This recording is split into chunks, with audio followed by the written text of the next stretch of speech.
guys. Halo guys, jumpa kembali dengan saya guys. Kami dari Sulawesi Tengah. Kami yang ini Eropa Selatan. Ini dari enggak punya negara. Negro. Enggak punya. Enggak iya. Ya bro. Dia orang Melayu yang ipunannya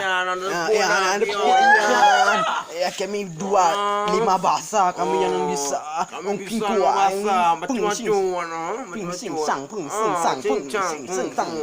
halo guys sarang guys. halo guys Enjoy guys. nyo kalau lonjak kena manusiaan sudah nongol coba kan balik guys halo guys berapa lagi orang nyo balik boleh kau nak bubur tu Balik.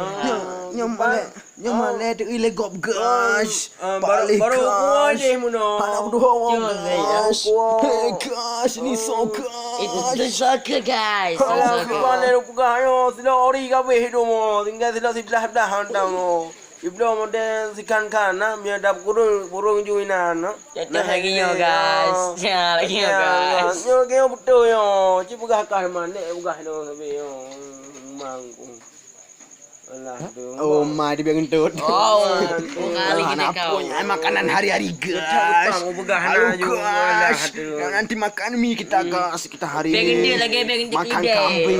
makan kambing di nasohu semua semua balik ke rahi gentut no cuma yang guys nyo hi banjir yo kedua ini ada iya cuma yang iya lah luang ulah oh ulah halo guys paman cepat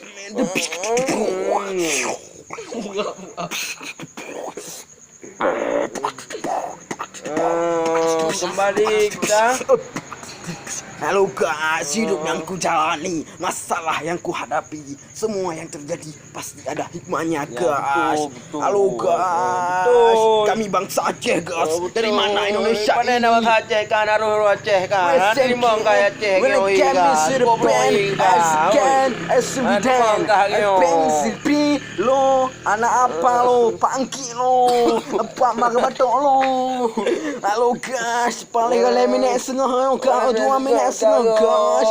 Kita nanti jumpa lagi guys. Halo guys, ini ada kami ada di laut nih. Stand up leh. Itu Stand up let's go leh. Halo, assalamualaikum warahmatullahi wabarakatuh. Waalaikumsalam. Oke, jumpa lagi dengan saya dari Semat Komedi Kaprelok Stand Up ya. Stand up you. Stand up please. Assalamualaikum warahmatullahi wabarakatuh. Stand up please. Ya, Punya biasanya stadium try kun bang. stadion. Kan stadion. Stadion at from the Sen at Camp Nou at Gelora Bung Karno Senayan. Ya tadi championnya champion. Champion at the Merek kalau champion. bangai. Kah bacuk. Tak bangai namanya ayo tabok. Di Klukas ini ada orang banggai guys, paling guys.